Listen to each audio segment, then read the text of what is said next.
you know, over the last 20 years, technology has really meant software.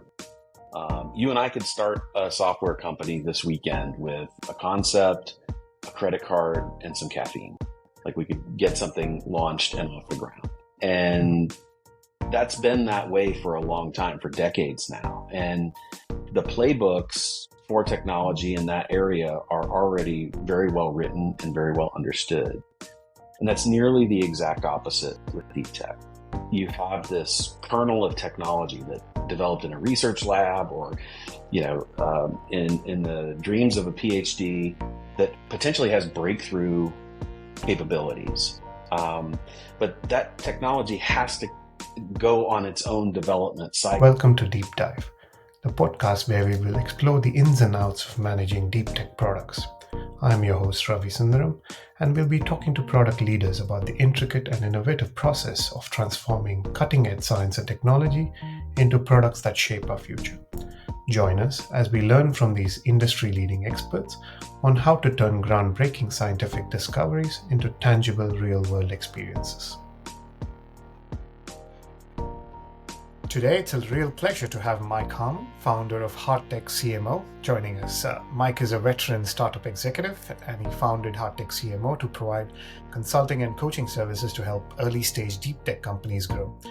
Mike's career includes over 15 years of leading VC-backed startups and over a decade of experience as a strategy and commercialization consultant for a wide range of tech-forward clients. With this wealth of experience, Mike has been instrumental in helping deep tech companies navigate the complexities of bringing their deep tech products to market. Today, we'll explore another aspect of product management critical to ensuring success post-development, that is, going to market.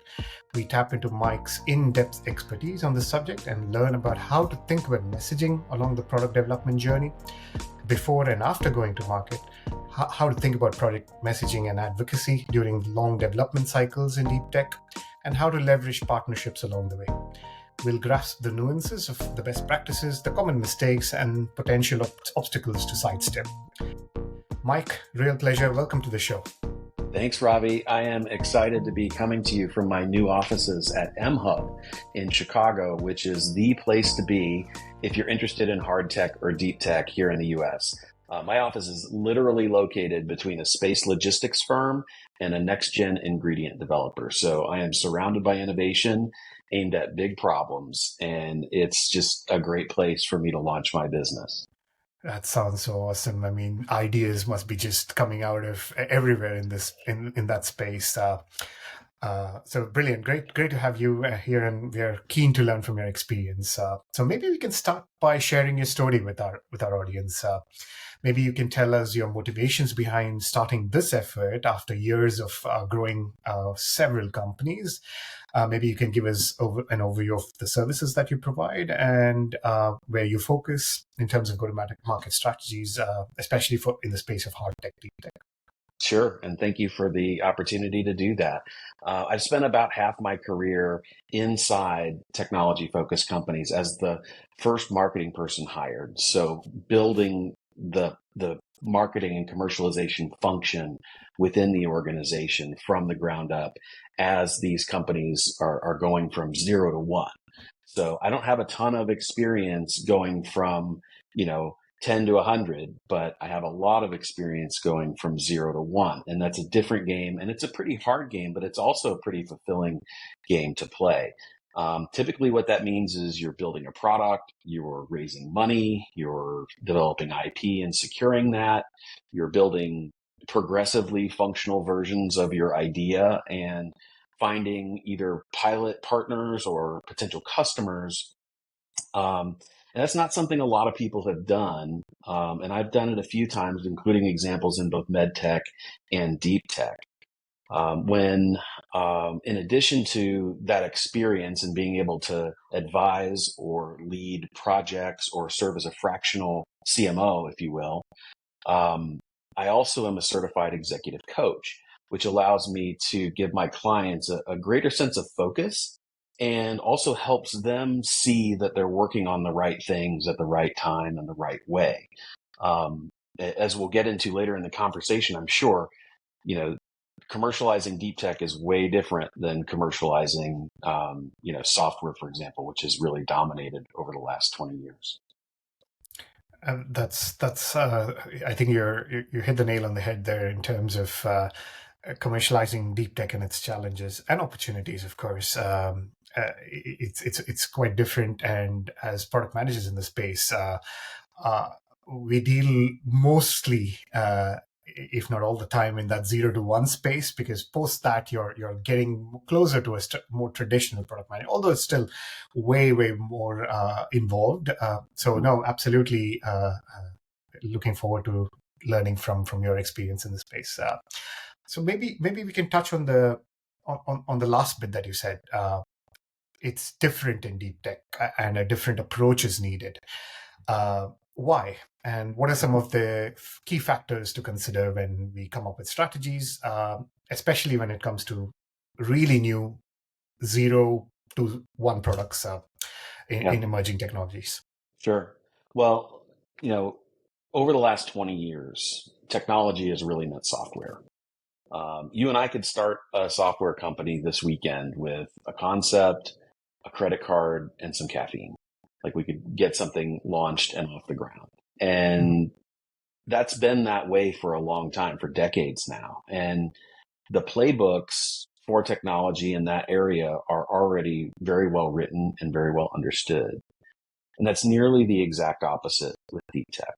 You have this kernel of technology that developed in a research lab or, in the dreams of a PhD that potentially has breakthrough capabilities.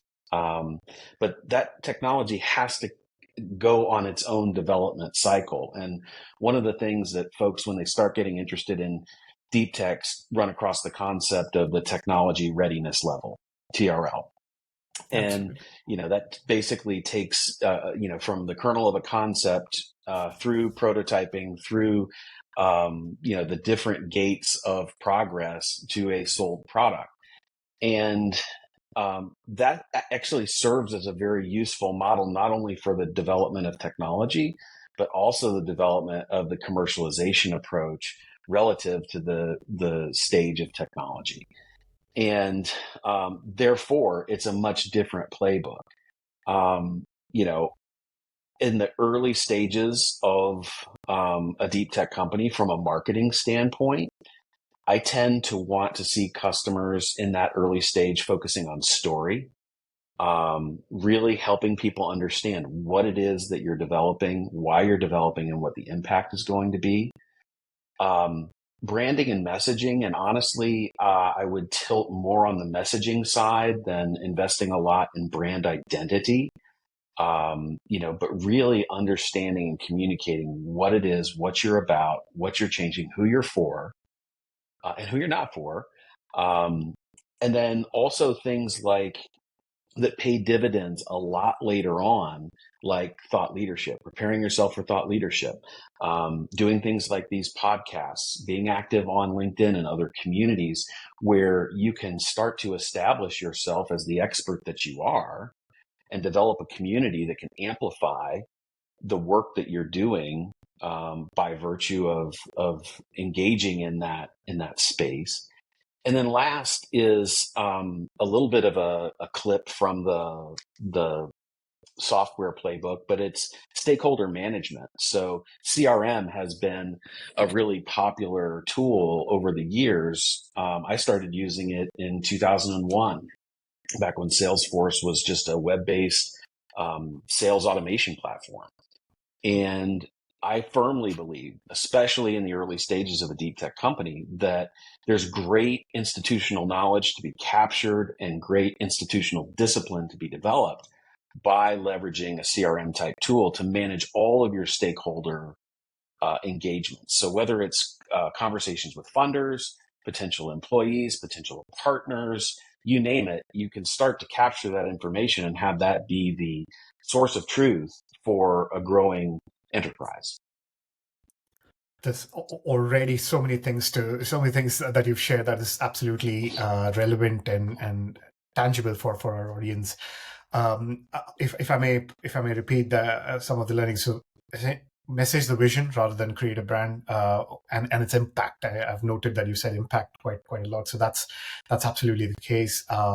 Stakeholder management via CRM, and then invest in thought leadership, even though the ROI of thought leadership might not be so apparent in the beginning.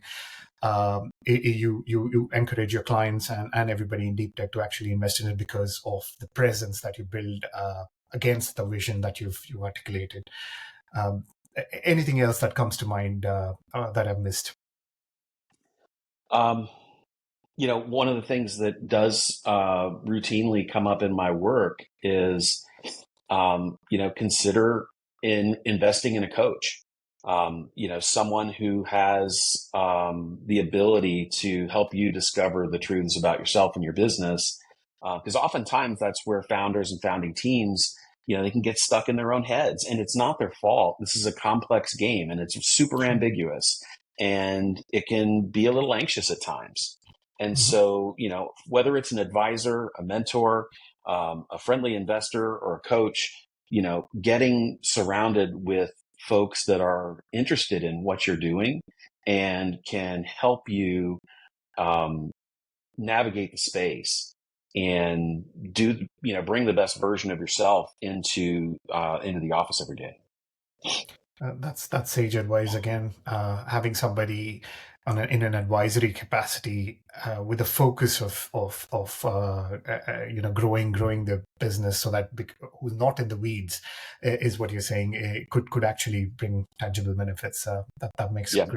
that makes a lot of sense. I had a great conversation here at MHub Mhm. last week with an entrepreneur that is developing some really cool deep tech technology, but I mean, it's super, super early. And just in that conversation, I was kind of laying out the future for him in some areas related to commercialization that I could tell that he had started to think about, Sure. but I was able to, just because I've done it before, was able to just kind of say, I can see around this corner and I can see around this corner. I can't see around that corner, but Sure. this is what's coming. And you could see some relief and some enthusiasm, come on his face and in the comments that followed, because it was just, someone who had been down a path that he was a little concerned about, that he couldn't quite suss out for himself. Uh, and that seeing around corners is something that is absolutely critical, especially because in deep tech we are dealing with extremely long development cycles, That's right. and it does require founders and early employees to really get into the weeds and start getting to the next technology readiness level. But in such cases where development cycles are long, which is often the case in deep tech, how would you advise people go about messaging their vision? I've read about your Moonshot manifesto, for example. Maybe you could tell us more about that framework. Sure. The Moonshot Manifesto is really just a story to inspire people about your concept and its impact, that it's going to have, right? And so Mhm. at the early stages, you've got somewhere between, pixie dust and a partial prototype, right? That's Sure. it, Yeah. and a vision and an enthusiasm. And, you have to sell the concept to get people to rally around you, whether it's another engineer on the team or an investor or a partner for a pilot or something along those lines. And, I see in deep tech, there's obviously a lot of scientific founders. Mhm. And what I notice is their fallback, their default is to retreat to this parade of facts, right? Things that they know. Mhm. And they don't focus enough on the implications, and they don't really lean on telling stories. And it's not their fault, right? It's just like when you come from a scientific background, there's so much rigor in the science itself. It's a very rare individual that also has an appreciation for storytelling and messaging, right? Like, I'm the worst scientist that you're going to, interview on your podcast, right? But I'm a really good storyteller. And I think that that's where the magic happens, is when you're able to partner um, you know, great scientific achievement and innovation and then a way to communicate it in such a way where it's not hype, but Sure. it is enthusiasm. And one of the things, like, there's one really great question that deep tech founders and teams can ask themselves to help them message the right way. And it's, what becomes possible when? So if you ask that question, what becomes possible when we achieve milestone A, then you're able to reset the vision. And, you've got this big overarching vision that you're trying to accomplish, but you can communicate it in sort of bite-sized chunks, that here's what we're trying to do from, point A to point Z. But within these, we've got these milestones, and this is what becomes possible when. And it's just a really easy, simple question and framework for teams to chew on while they're thinking about how they communicate their relevance to the world. This is amazing. Having been through that journey myself, from being a scientist to launching products in different markets, that question is so profound, and it does bring out the storytelling framework out. So if I may harp on that a little bit, it's so powerful. What becomes possible when essentially translates into your stage gates and milestones that would then unlock the next level of development and towards your product. Maybe can you share a couple of examples that have stuck with you of good what becomes possible when stories? Yeah, If you can. Yeah. I can fall back on my own career, particularly with a company called New Current, which specializes in wireless power technology. Mhm. And the we specialized in multiple modalities of wireless power transfer, from Qi to high frequency to NFC based and so on. And there are a lot of places where you can take that technology, but within those specific modalities, some are only good for certain product types, and some are, just flat out impossible with Mhm. different product types. And so I got really excited about a technology that involved power transfer using NFC. So you could have power and data off of an NFC chip. And Mhm. for small space constrained devices, that was a real game changer for a number of reasons. And so, one of the things that we were looking at from a roadmap standpoint, we actually started evangelizing the idea of wireless charging via NFC before it was available on a chip. We knew it was coming. We knew it was bound to come. And we were Sure. willing to take the risk to say, hey, when this happens, this is what's going to unlock.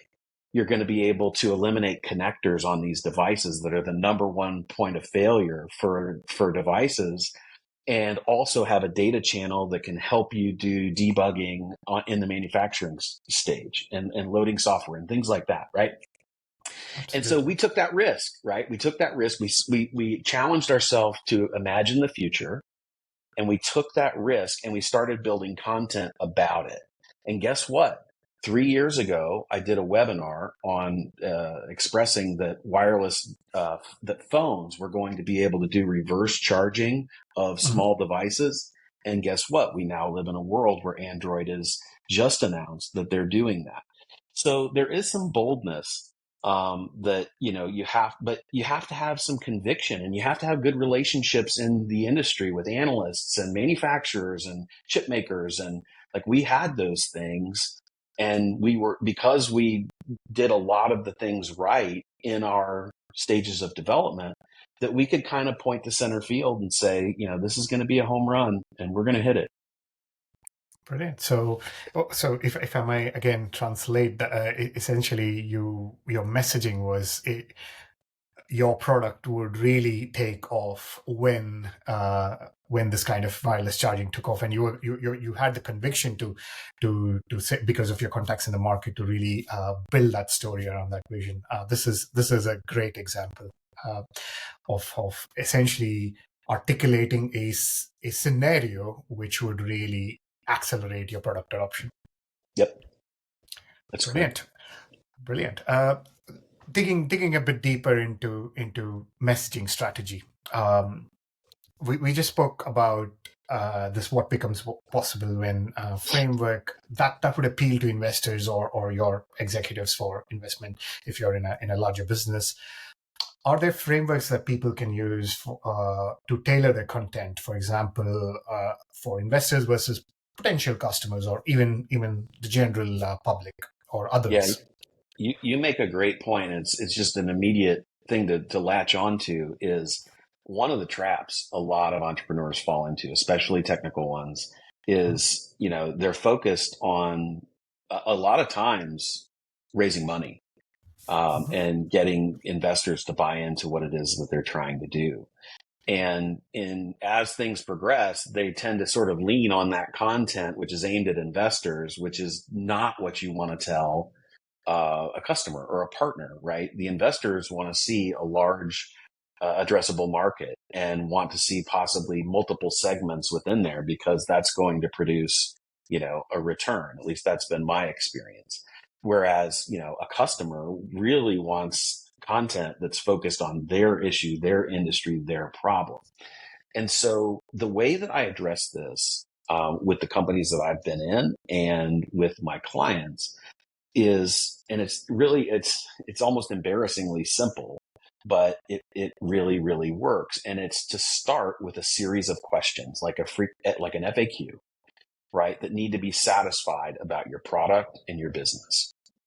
And many of the high level questions apply to businesses of all types, right? Mhm. But then you have sector and market specific questions that need to be addressed. So you create a list of these questions and you start answering them and like really working on the language so that it's clear and just as importantly, consistent, right? That consistency of message really, really matters because, you know, everybody's heard that, you have to get a message 8 times before you really remember it. And so not only do you want it clear, not only is it important to have it clear, it's to share it consistently over your social platforms, via email, on your website, on your podcasts. And so that's super important. And within these questions, many of them address the motivations of funders. Many of them address the motivations of the market. And once you have those shaped, and again, if you need to work with a professional who's good at messaging, good at writing, good at language, you know, find that. And, Mhm. there are people out there who are really, really good at that. But once you have those, then you have essentially little stories, little vignettes or slides that you can have that say, I'm going to tell you about this story, which is essentially an answer to one of those questions in the FAQ. You build this library of stories that are in the form of, Google Slides or PowerPoint or whatever. And then you've got this library. So now, Robbie, you've got a 5-minute competition pitch, right? Let's pull the 7 best slides for that. You've got a 30-minute podcast. Let's pull the 12 best slides for that. And so it's really kind of simple, but not a lot of people do it. It is a very powerful way of working. It's almost it's as we say in many businesses, it's actually working backwards from your endpoint, from your customer, whoever that may be an investor, be your partner, be your customer, or be the press. And the exercise that you've articulated in thinking about and writing answers to frequently asked questions really gets you thinking from their perspective, which then comes out. And then if you turn those answers into slides or into content or into press releases, you're addressing those questions and almost speaking to that audience, which is so powerful. Indeed, simple yet very effective way of getting content to talk to your audience directly. Yeah, I was having a conversation here at MHub with a founder who is in the med tech space. She's got a really interesting idea called Curvia, and it is a diagnostic tool for cervical cancer. It's a wearable diagnostic that really changes how quickly and accurately those diagnoses can take place. And she's got a pretty decent library of content. And we were having a conversation, and I asked her, I said, what's the toughest question you've gotten today? And she told me, and it reminded me of this conversation that we're having now, where it's like, okay, anytime you get one of these tough or difficult or interesting questions, that's a signal that says, hey, that's a story that we're not yet telling.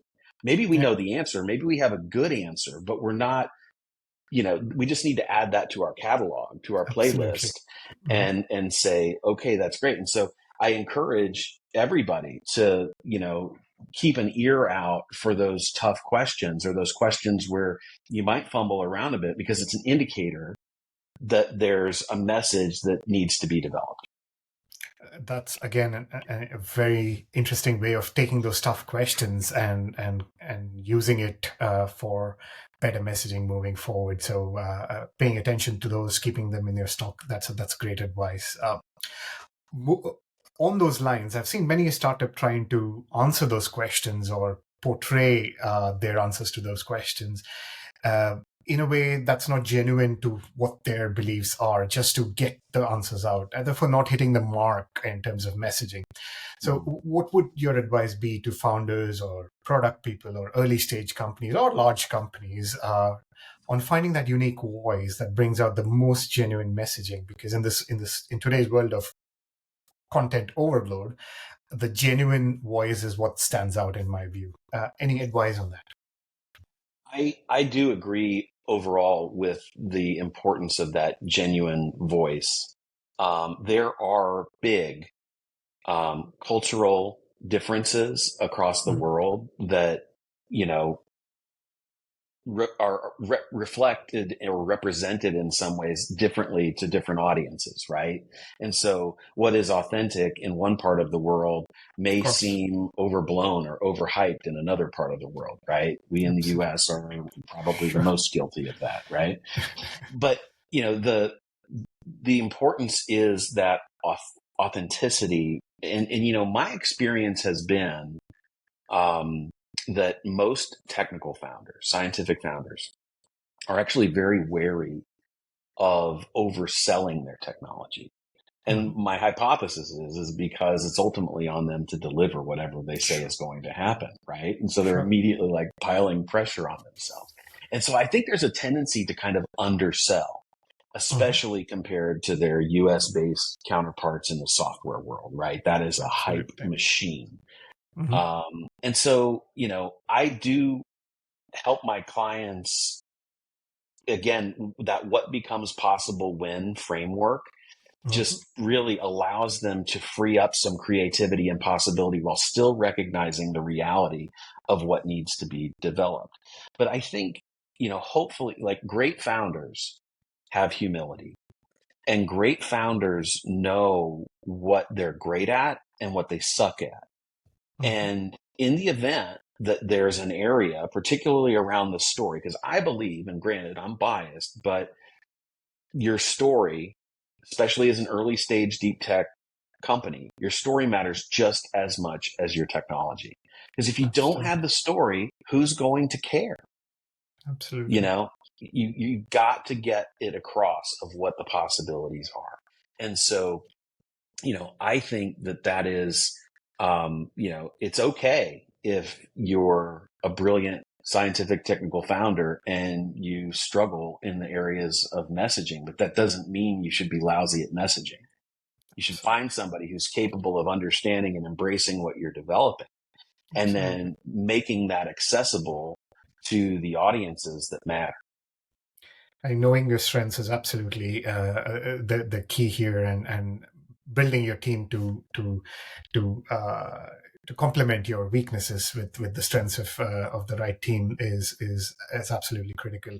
But I very much see the point that you made about technical founders relying very strongly on their deep knowledge of their technology or product in messaging, while the same thing can be a double-edged sword, because they're not going to the lower TRL of their technology kind of inhibits the ambitious statements to be made, because the safety of knowing the technology and how it progresses kind of inhibits that vision, which might not be the right story or the best story to tell because investors and others are looking for what's the vision. Again, going back to your relying on all right, if the technology is low today, what needs to happen for something to unlock? That's a very profound framework to use.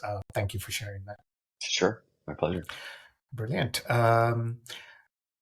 Let's go one step forward. If founders get to the point where they've got or getting close to a minimum viable product or a minimum functional product, uh, especially in deep tech, it's not quite often it's not apparent to customers that, hey, this is a product that can solve certain problems. So a lot of, especially in B2B scenarios, and there needs to be a lot of advocacy that needs to be done. And I've seen firms not adopting a long-term vision in terms of advocacy and messaging and ecosystem building and partners and so on. Mm-hmm. So how do you coach your clients or in your experience to identify established partnerships that can accelerate market adoption once your product is ready to go to market and not start at the point of launch? Yeah, it's not easy. I've been very fortunate to work at places where I'm the dumbest guy in the room. And, just really, really bright, creative, multidisciplinary folks.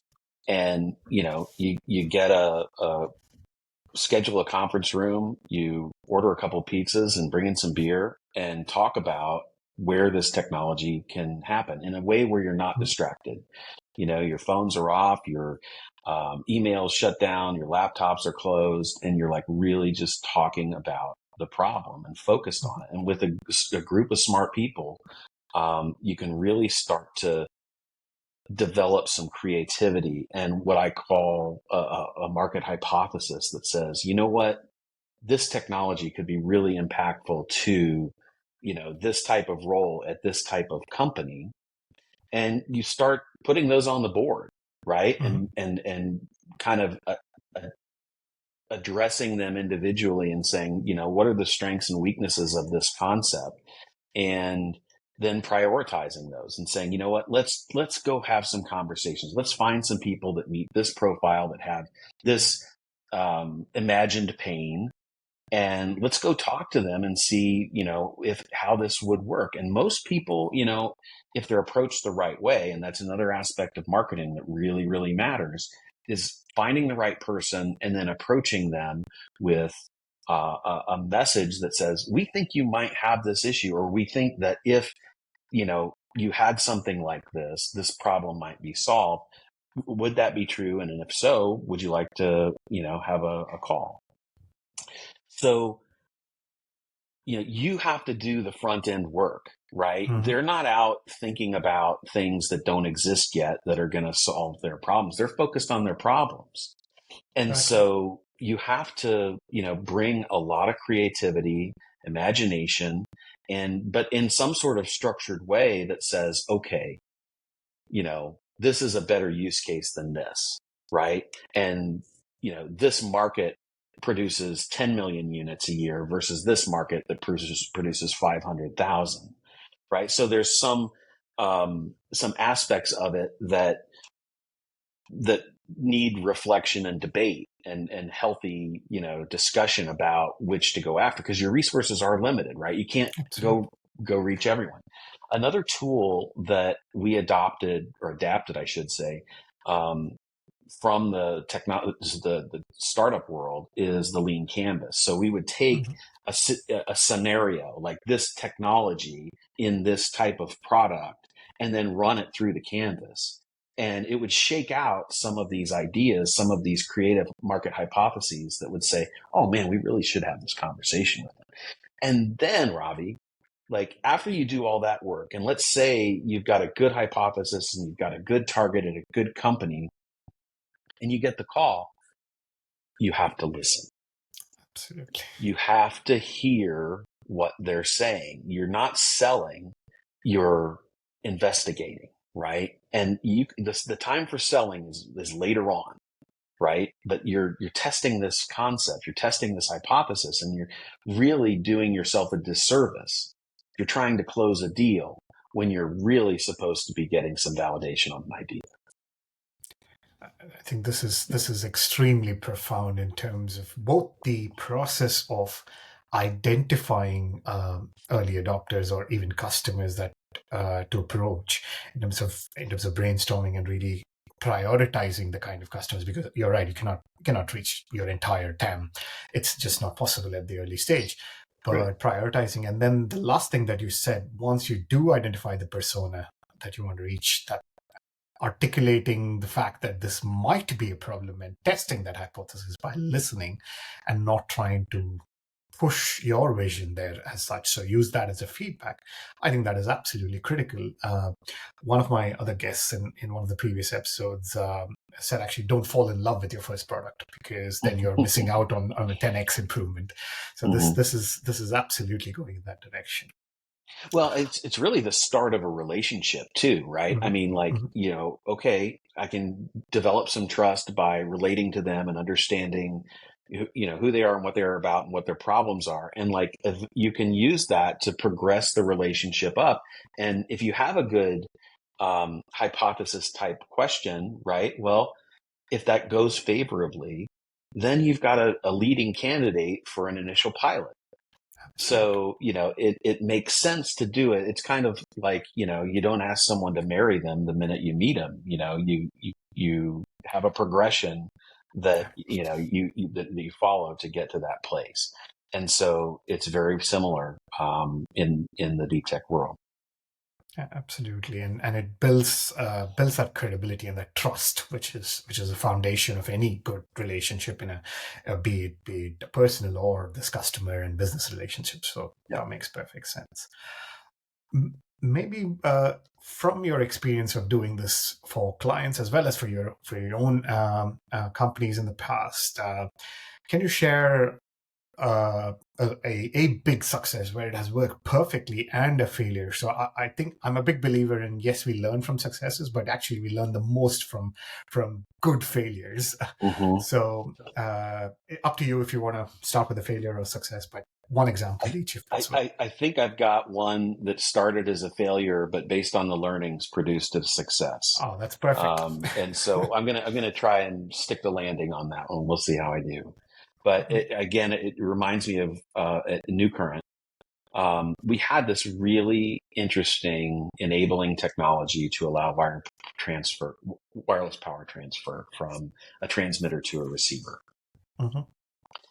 And for a long time, when, at the start of my involvement, was gravitating to these, let's call them convenience features, right? Easier, cord free, more convenient kind of thing, right? Mm-hmm. And it, it was more sort of a vitamin product, it made it better versus if you're Mm-hmm. familiar with the vitamin, the aspirin and the Painkiller. antibiotic, right? Mm-hmm. And, so we were saying this will make things better. Well, people weren't spending their days and nights thinking about making products better. They already had problems. Mm-hmm. And so I mentioned earlier in the conversation, we had two really successful products in industrial handhelds and in wearables. And the reason they were successful was because we developed solutions that allowed them to get rid of the mechanical connectors of the devices that are inside UPS trucks that basically are mission critical for those drivers, right? Well, Mm-hmm. to recharge, they had a connector in a really harsh environment. And so that beat those handheld computers up. And, the opportunity came to say, well, what would happen if we got rid of those connectors? Well, wireless power is actually the best solution to do that. It will keep it charged, keep this mission critical device going, and also seal it. So, coffee gets spilled on it, or if it gets dropped, or, the shock and vibe from the truck, all that stuff, like, it solved a real problem. And so we were failing in our messaging by saying, hey, we've got this cool technology. Do you want some? Mm-hmm. It'll make your product more convenient or more interesting or more valuable. Right. And really, what what ended up being successful and continues to be successful is when the technology is aimed at a very known and powerful point of pain. I tell folks in the deep tech world, a good idea will get you to a funded proof of concept, but pain will get you paid. Sure. Makes perfect sense. Again, a great example of messaging the solution to the customer problem as opposed to what the technology does. I'm a big fan of Clayton Christensen. So you're actually, what you're saying is message the job to be done as opposed to what the technology does. I often joke, if you can find examples beyond the milkshake problem that he talks about in the book, this is one absolutely tangible example where you've done exactly that. Well, and then you can replicate, right? Once you have the insight that I'm not doing this the right way, and you say, this is a right way. And so all of a sudden I was on the hunt for connectors, and I found a growing wearable device in the US called Whoop. I've got one on here, and they had a charge while you wear paradigm, which is really smart because it keeps the thing on your wrist. You never detach. And the number one problem, I was researching user sites, Reddit, and finding just these signals about the problems that the connectors were having. And I did exactly what we talked about. I found the head of engineering and I said, I suspect you have this problem. If you were to be, if we were to share a technology that resolved it in this way, would you be interested in having a discussion? That's literally how it went. Brilliant. And it seems so simple now, but I know how hard it was to kind of get to that. But that's kind of what I'm excited about bringing to my clients and the deep tech community in general, is a little bit of the been there, done that, save you 6 months of struggling, and really focus on the things that matter at the stage of technology development that you're in. Makes perfect sense. All these insights. I mean, we could probably do episodes just on each one of these insights. Perhaps. This has been absolutely valuable.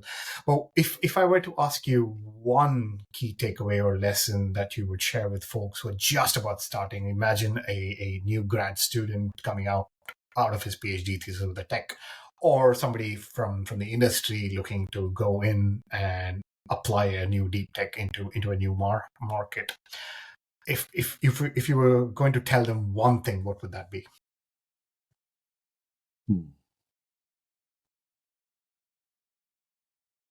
Be kind to yourself. All right. It's a tough experience, right? The entrepreneurial journey is really, really challenging. And, I would supplement that statement with, surround yourself with capability, especially as a deep tech founder who's likely going to be like a supreme expert in a very narrow area of the world, but an important one as it pertains to the technology, the deep tech technology. Surround yourself with capability. And that doesn't mean like you have to go hire a team of, specialists in everything, but get plugged in to people who are really great at their thing, just like you are great at your thing. So I do think that you need to be always, driven, but also kind to yourself as you go through the slings and arrows of entrepreneurship, right? It is not easy. And everybody says it's not easy, but I'm like, no, wait, seriously, no. I talk to entrepreneurs all the time. None of them are breezing through life. They're all having challenges. And so, I try to spend a lot of time with my coach hat on saying, look at what you have done versus what's not getting done, because there will always be a list of stuff that's not getting done. But if you capture those wins and celebrate those wins and celebrate yourself through having helped achieve those, like that builds momentum and resilience. And so if you do that, and you also surround yourself with capability, whether it's finance or marketing or operations or a highly specialized skill that's necessary to achieve your technology, like find that capability and surround yourself with it. And again, going back to an early part of the conversation, the best way to do that, Ravi, is with a good story, right? That's what's going to Yes. bring the moss to the flame, right? You've got to have a Absolutely. good story. And if you do that, you're going to attract the capability that you can surround yourself with to solve these amazing problems that, are even harder in deep tech than just traditional entrepreneurship. What a wonderful way to cap our conversation. I mean, be kind to yourself through the tough, long journey. Surround yourself with capability that complement your own capability, and you do that tangibly by starting with a story that then attracts the right capability, and you start on your journey. This has been fascinating. Before I finish, so I tend to ask my guests some light questions to wrap up. Do you have any book recommendations that absolutely inspired you, or you would inspire our audience? It doesn't have to be just one. Yeah, the most impactful book that I've read, probably in the last 5 years, I read over the last couple of months. It's called The Anxious Achiever, and it's by Maura Aarons-Melly. And I mentioned the challenges of entrepreneurship, and it can be an anxious experience. And what I love about this book is that it takes the notion of anxiety head on and helps people understand exactly what it is. Oftentimes, it's a signal that you're not doing something that you think you should be doing, and sometimes that's a positive signal, and sometimes that's a negative signal. But this book really sort of deconstructs anxiety, which is in my conversations here at MHub, it's a reality. And to the extent that you can understand it and harness it and use it for good versus having it get you stuck or worse, it's a really, really valuable text on, a really important aspect of entrepreneurship. I think it's one of the most brilliant suggestions that I've heard in the recent past, because this is an absolute reality with, be it entrepreneurs starting out on their journey, or even in bigger companies, people trying to take out to release or to work on tough problems. Simply the scales of the challenge and the time scale, the time it takes to be successful. Anxiety is an absolute prevalence, and any help to deal with that is absolutely wonderful. So I will link that in the show notes for our audience to read. Awesome. Thank you for Thank you. that. Yeah. Thank you for that. Right, an emerging trend in deep tech that is absolutely exciting for you, that you're paying close attention to. Yeah. I don't know if it's a trend. It would be a trend here in the US. But one of the Mm-hmm. things I loved about being on the panel and attending the Hello Tomorrow Global Summit this past March Mm-hmm. in Paris was Mm-hmm. the fact that all the deep tech sectors were represented, right? Excellent. Here, it's more sector specific. And I'd like Mm-hmm. to see more of that pan deep tech community developing here in the US and get to that stage that it is in Europe.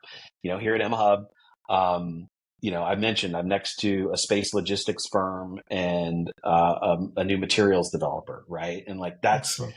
as close as I've been able to find here.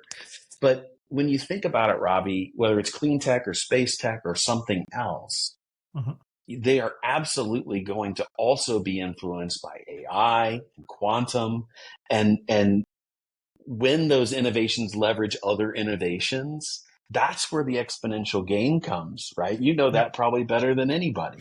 And Absolutely. so that's why I am excited to help advocate for, participate within, a deep tech community here in the US that isn't so sector isolated. And that's a trend that I would love to help be a part of. I don't know if it's happening yet, but one guy's trying, and I'm sure many others are as well. Well, definitely. Well, at least two guys are trying, although I'm on the other side of the aisle.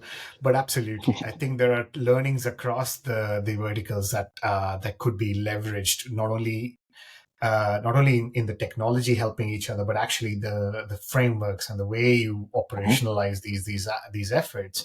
I'm already seeing trends just speaking to people such as yourselves, and an absolutely great thing to do. So I'm glad that you're in this journey, and hopefully the trend continues. Same. We need more Ravis. And Mike's, I suppose. Mike, this has been absolutely. How can people get in touch with you or learn about your services at Hardtech CMO? Sure. You can go to hardtechcmo.com.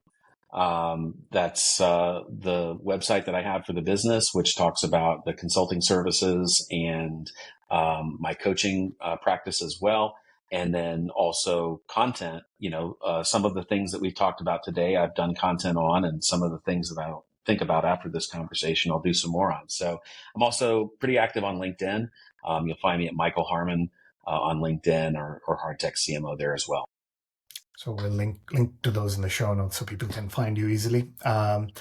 And this brings us to the end. This has been an absolute pleasure. I've learned so much from this short conversation, and I'm sure our audience will get a lot out of it. Thank you again for taking the time. I wish you the best in your endeavor, and I encourage people to reach out to Mike, whether they need coaching or help with messaging or anything as they're starting out. Thanks again, Mike. Thanks, Ravi. Keep up the good work. Thank you. Bye-bye. If you like that conversation, please subscribe. You could also engage further by joining the Deep Tech Syndicate Substack and Slack channel via the link in the show notes. You'll be tapping into a network of the brightest minds in deep tech product.